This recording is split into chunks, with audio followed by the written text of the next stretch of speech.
Hello, Gabs. Hi. Introduce yourself. Name, age, occupation. Hi, my name is Gabrielle Livingstone and I am 22 and my occupation is currently unemployed. No, I'm a freelancer. Freelancer. I'm a freelancer for BBC Radio Scotland. I'm just trying to be a podcaster. To be honest, this feels weird talking to myself. Like, I'm technically talking to you, Finlay, but I kind of feel a bit weird. You're still talking to yourself. How are you? I'm doing good. Am I doing good? Yeah, I think I'm doing okay. I had a couple wobbles last week, but I was just so depressed. And then I got my period, so that explained a lot. But yeah, other than that, I'm doing good. I think I'm in a weird spot right now because I've literally just quit like my stable retail job, and I'm a bit like shit. Like I'm now plunging into like being a creative. Do you know what I mean? Like, and I know this is what I want to do, and like taking that leap of like quitting your stable job with your stable income, even though like it's not ideal, it's still like money coming in. That's scary to take the plunge because like, what if it doesn't work? You know? Yeah. Where do you live right now? I'm currently living in Edinburgh with my best pal, who I can't even talk about because she's moving to Malaysia in 2 months and it's killing me inside because we have a very codependent relationship. But yeah, I'm currently living in Edinburgh, but I'm from Glasgow, and then I'm moving back to Glasgow. Gonna be a Glasgow gal because there's more opportunities over there, and like I feel like my time in Edinburgh is coming to an end. What have you enjoyed about your time in Edinburgh, or why did you pick Edinburgh for this period of time? Oh, I came to Edinburgh because I followed the boy here, my first boyfriend. Like I didn't necessarily follow him. I got into Napier, and then he was coming here too, so I was like, well, this is convenient. And then I just stayed here because like all my pals were here. Like I built up such a life here, and I also think it was good for me to stay here. Like when my dad had cancer and like I had so many family problems, so I kind of was able to escape by coming here to Edinburgh. But yeah, now I'm ready to go home. Like I'm just ready to be close to my mum, to be honest, and to my dog and my brother, and just like. I think there's a lot more opportunities in Glasgow than there is in Edinburgh for creatives. And I feel quite bad for people because we get quite a few people that come through from Glasgow, and it'd be easier if we just stayed in Glasgow. Would you say you dislike Edinburgh at all, or is Glasgow just where the heart is? I used to hate Edinburgh just because I thought it was the most boring place on the planet.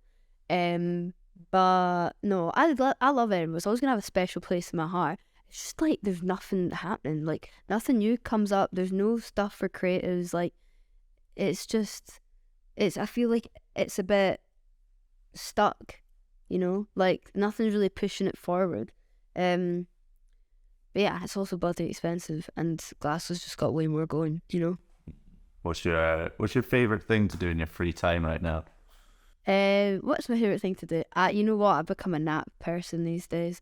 I love a nap. A nap. Ever since I got a concussion. I got a concussion I gave myself a concussion. I literally flipped my hair and smacked my head on my wardrobe from flipping my hair so hard it left a dent in my wardrobe, and I was like, whoa, what the fuck was that? And I like blacked out, and then I came around and I'd somehow managed to get to the freezer, and all I had in the freezer was a slice of frozen bread. So I just used that to put on my head. And then I filmed a podcast episode the next day, and I was so fried the whole time. Like I didn't really know what was going on. Couldn't even tell you what I said in the podcast. And I was like, whoa, I feel so wobbly. And then afterwards, it was the same day I filmed the podcast, and the next day I was like so gone with it. And I ended up on a bus, and the woman was speaking to me, and the bus driver, and I was like, what are you saying? And then all the lights went blurry and stuff. I had to call it NHS 24, and they were like, you've got a concussion. So ever since then, back in December, I've like needed a nap most days, which is so irrelevant. What podcast was that? Oh, it's the one that never went out. Oh, is that a dodgy one? Yeah. Dodgy. Which explains so much. Where would you say you are in your life right now? Wait, I should go back to what else I like to do in my spare time apart from nap. What else I like to do in my spare time? I just genuinely like hanging out with my pals. I just like being around people, seeing my mum, hanging out with my dog. I feel like I don't really have a hobby. I guess podcasting is my hobby, to be honest. So I guess podcasting, seeing my friends, I like a good film, I like a good book. But I wish I could be into sports, but I just can't be arsed with them. No. Like, I'd like to get into more stuff. Like, when I move back to Glasgow, because I'll be living at home, I'm planning on doing Pilates, perhaps starting ceramics classes, maybe some more little, like, podcasting workshops, stuff like that. So, we'll see. We'll see. How many followers does Gift of the Gab have right now? I feel like Billie Eilish. This is what we're based off of. It's Billie Eilish's Vanity Fair one. Let me check. I'll go on all the platforms. Instagram's not that great, to be honest. Instagram. Wait, why am I typing Instagram into Instagram? Gift of the Gab is what I mean, isn't it? What if we come back in a year's time? It's the exact same. 571 on the Instagram. And the YouTube, I've been waiting all day for it to get one more subscriber because it's currently at 249. And then the TikTok, I've been hearing people say I need to get on LinkedIn. I can't be on LinkedIn. I hate LinkedIn. And the TikTok is at 1,470. 1,470. Nice. Mm-hmm. How do you feel about your fan base right now? My little giblets. me and Finlay were discussing earlier what I should call my fans. I don't have fans, but we were calling them, he said gabbers, the little gabbers, but that's what my dad used to call me, so I quite like that. And I went the giblets for the giblets. How do I feel about my fan base? I mean, I don't really have one, but your love you guys. Your listeners, yeah. Oh my god, I'm buzzing at how many people really enjoy my podcast. Like, that makes me very happy, gal. They're very nice. Yeah, they're very supportive right now. People are so nice. Like, I do get quite a lot of hate, like, on TikTok, but like, who doesn't get hate on TikTok? And I had a couple like nasty comments on YouTube, but I just reply nasty. I love it. But yeah, no, I'm the fan. I mean, I don't have one yet, so love you, giblets. How many episodes of Gift of the Gab have you done so far? Finlay, I love these questions. So I'm just going on the Spotify. Oh no, I'll go on Anchor. That's what we use to upload the podcast.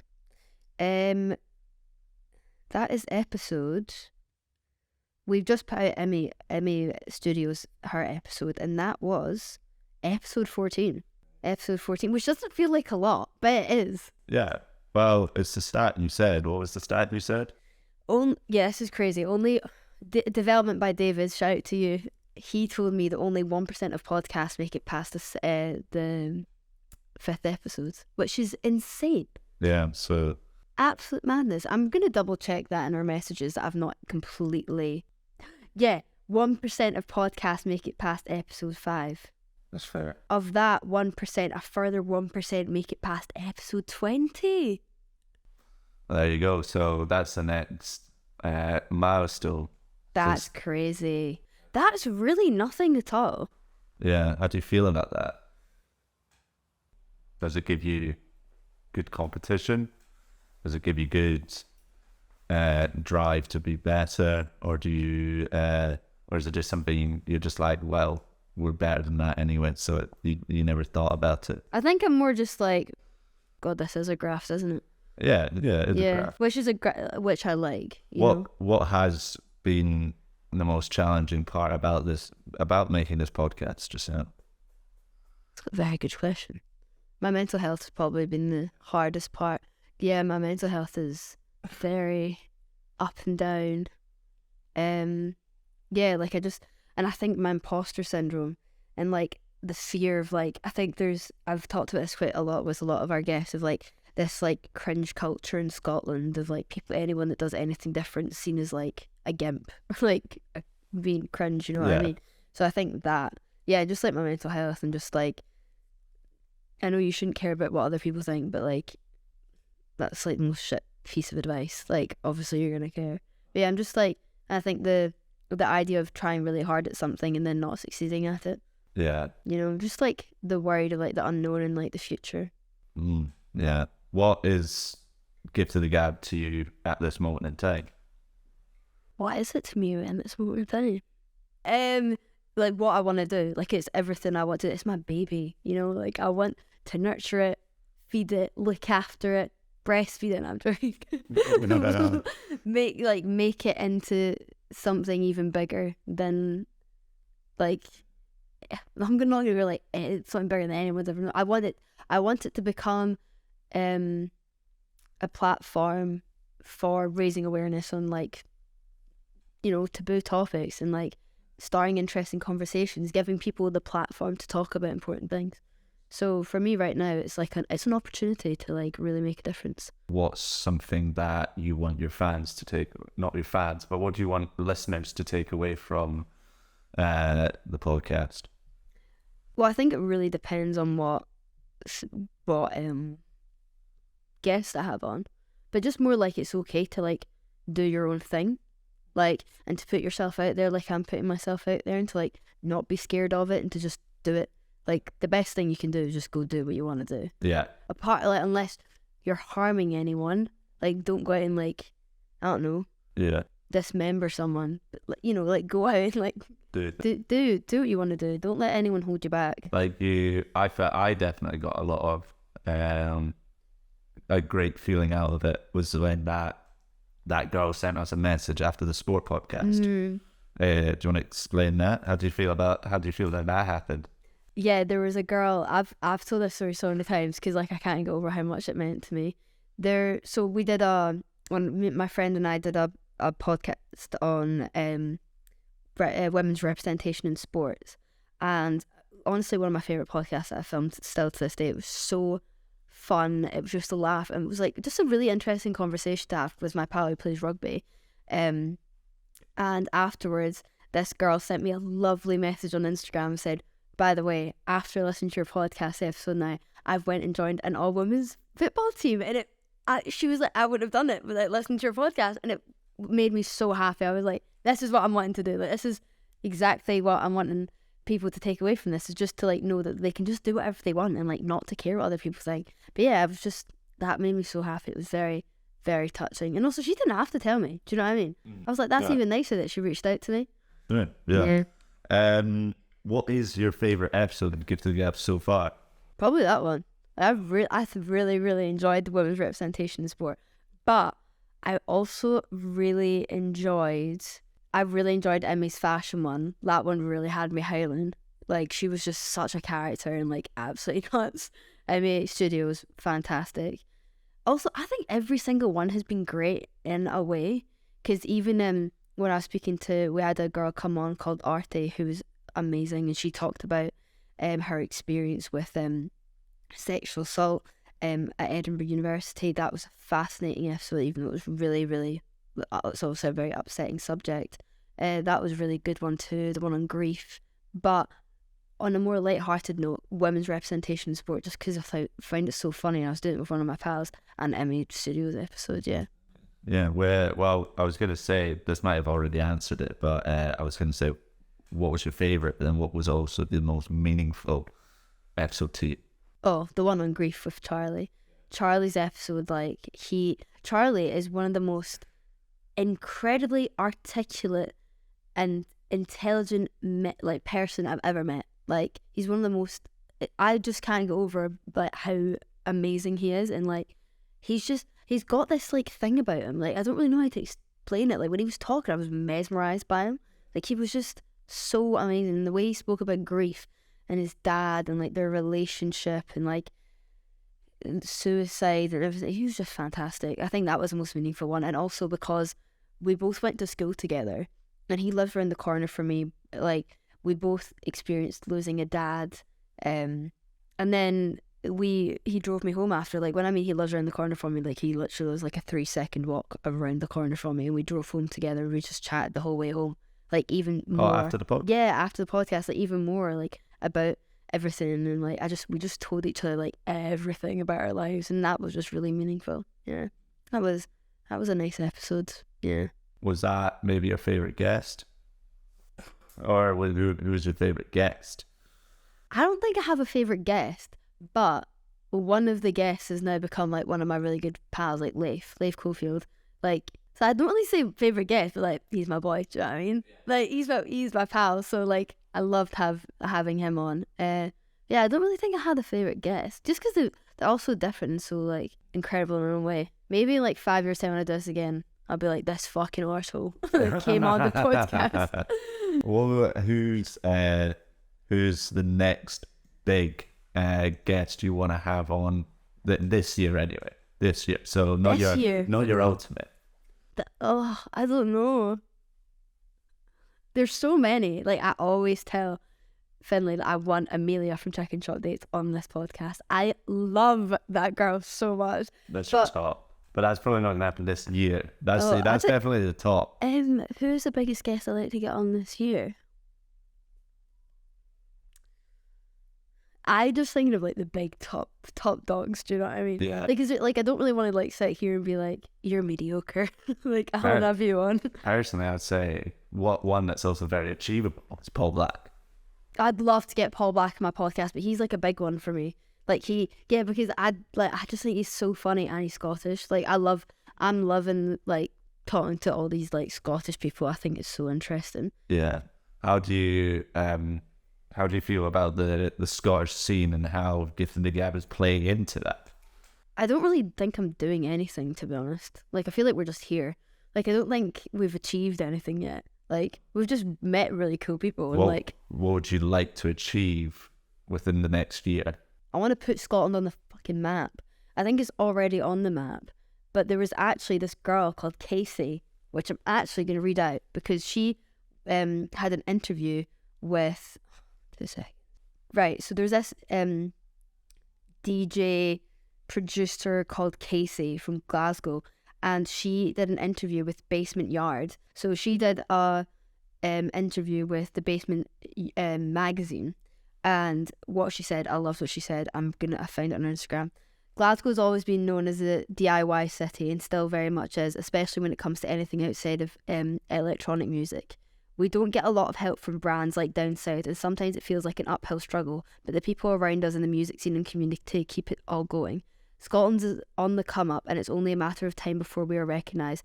Don't underestimate us, we're already on the map.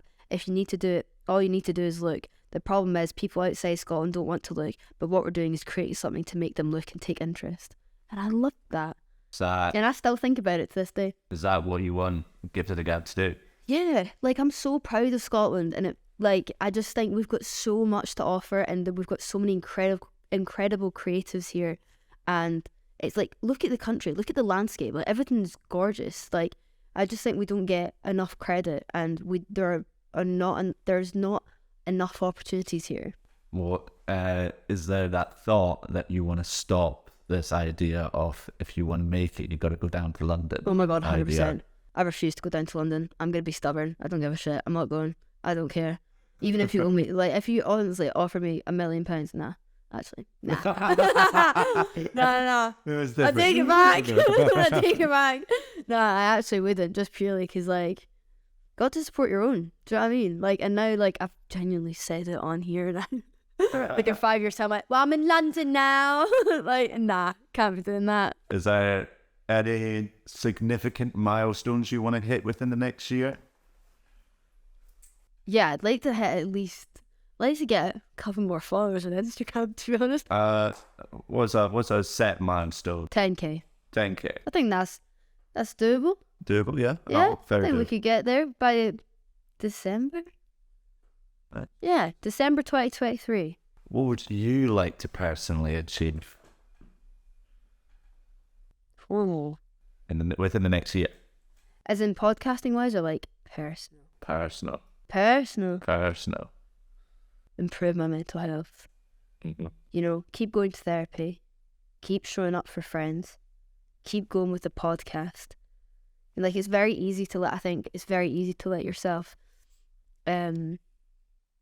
just give into like those anxious thoughts of like, you're not going to make it. Why you keep going with this? You know, like, I think it needs to get into that. So like, not to give in, like, just to keep pushing on. So I think that would be my goal, is just to keep doing it and not let the imposter syndrome take over. Yeah. Well, you're not going to have anything to look back on but what do you think? What have you achieved in the past year? Starting this. I think this is what I've achieved, is starting this and still doing it, and like still reaching out to people, trying to get people on the podcast, like keeping it going. Is there a development in you, a positive development in you? Yeah, I think I'm starting to see like the light more with it, like starting to see more of like, oh, this could actually be something, you know? Because like there's days where I'm literally like, what's the fucking point? But then other days I'm like, wow, this is class. Everyone loves the podcast. What do you think is going to be your biggest challenge in this coming year? Trying to find enough guests in Scotland. To be honest. And not having to like pay people to come on the podcast. Please come talk to me. You know? Probably that. Yeah. And moving back to Glasgow. Like, that's going to be weird. And my best friend leaving. That's going to be awful. Like, so when I film this again, what's the date today? It is the 1st of May. I feel like that's quite a nice day to do That this. is 1st of May. The 1st of May next year, day before my best friend's birthday on the 2nd. Yeah. She'll be out in Malaysia. I know, I'm actually dreading.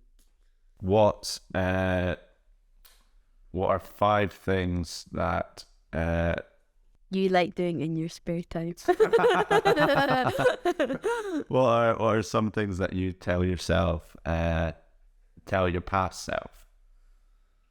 That I would tell my past self. Yeah, no.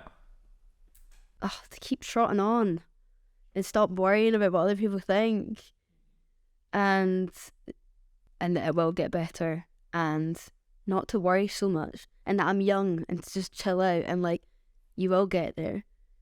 Because like for so long I never thought I would start this podcast, just because I just like my dad had just died. I felt like I had no confidence, and also I'd shaved my head, right?